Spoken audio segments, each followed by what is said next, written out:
Bonjour and welcome again to our 5 minutes tutorials. Donc aujourd'hui, on va essayer de voir Matplotlib.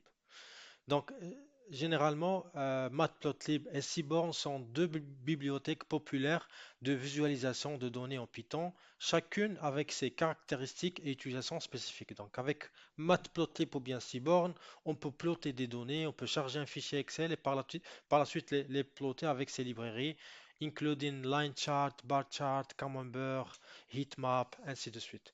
Donc on va essayer de faire un exemple afin de comprendre comment on peut utiliser ces librairies pour créer des bar charts ou bien des line charts.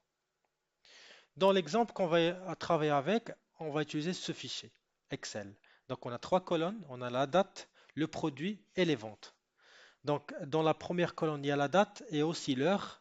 Deuxième colonne, c'est le produit, l'intitulé du produit et c'est les ventes en dollars. Donc tout d'abord, il faut charger le fichier de la même manière qu'on a fait avant. Donc on clique sur le bouton Upload et on charge le fichier. Notre fichier qu'on va travailler avec, il est déjà là, salesgenerated.xlsx. Donc la première chose qu'on va faire, c'est import pandas as PD. Pourquoi panda? Tout simplement parce qu'on va charger un fichier Excel. Et la deuxième ligne, c'est matplotlib.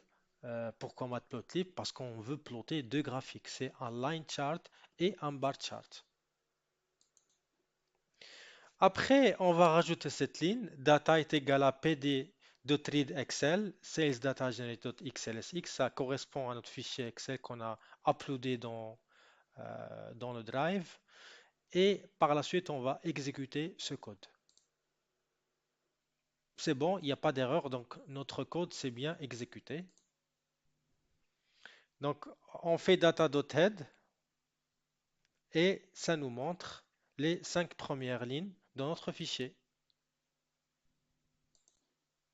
Maintenant, on va rajouter cette ligne. Veuillez noter que dans le fichier Excel que je vous ai montré, il y a un souci avec la date. Donc ça contient deux choses, la date et en même temps l'heure. Donc pour pouvoir plotter, pour pouvoir utiliser cette colonne dans un graphique ou bien dans un graphe, on doit changer la date à un type date. Parce que avant ça contenait, il y avait la date et l'heure, mais ça doit être que la date. Donc on va utiliser cette ligne de code pour convertir cette colonne en type date. Donc data date, donc on prend la colonne date, on fait pd.toDataTime data date. Donc ça, on prend la colonne date, on utilise la fonction datetime et on va changer tout simplement la colonne date dans notre data frame qui s'appelle déjà data. Donc on va convertir, c'est-à-dire la date et l'heure en date. Maintenant, on a rajouté deux lignes de code. Donc la première ligne, tout simplement, on va mettre la taille du graphique qu'on va plotter.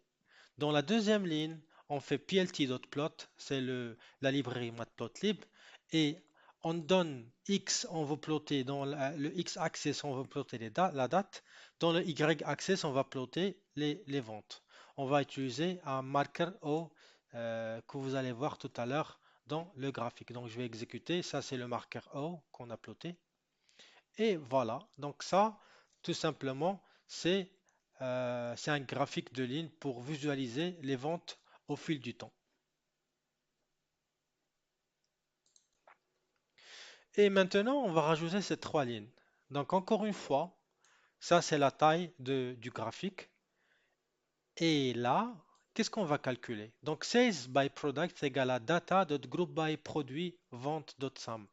Donc là, on est en train de calculer les ventes pour chaque produit. Donc on a peut-être dans notre fichier, on a plusieurs lignes.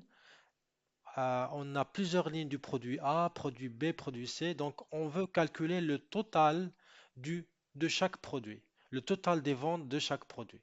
Une fois on a fait ça, le groupe by produit, on fait la somme des ventes, on va plotter dans un bar chart. Donc on fait sales by product.plot. Ça, Ça, le kind est égal à bar, donc ça va être un bar chart. Et là, on met la couleur, c'est sky blue, qu'on va utiliser dans notre chart. Donc, on va exécuter ce code et en bas, on va voir le graphique qu'on vient de rajouter. Donc là, on a le chiffre d'affaires ou bien le chiffre réalisé pour chaque produit. Donc le produit A, ça correspond peut-être à 11 500. Le produit B, c'est à peu près 14 000. Et le produit C, c'est vers les 12 000. OK? Okay, so that was it for today's video. See you in the next video.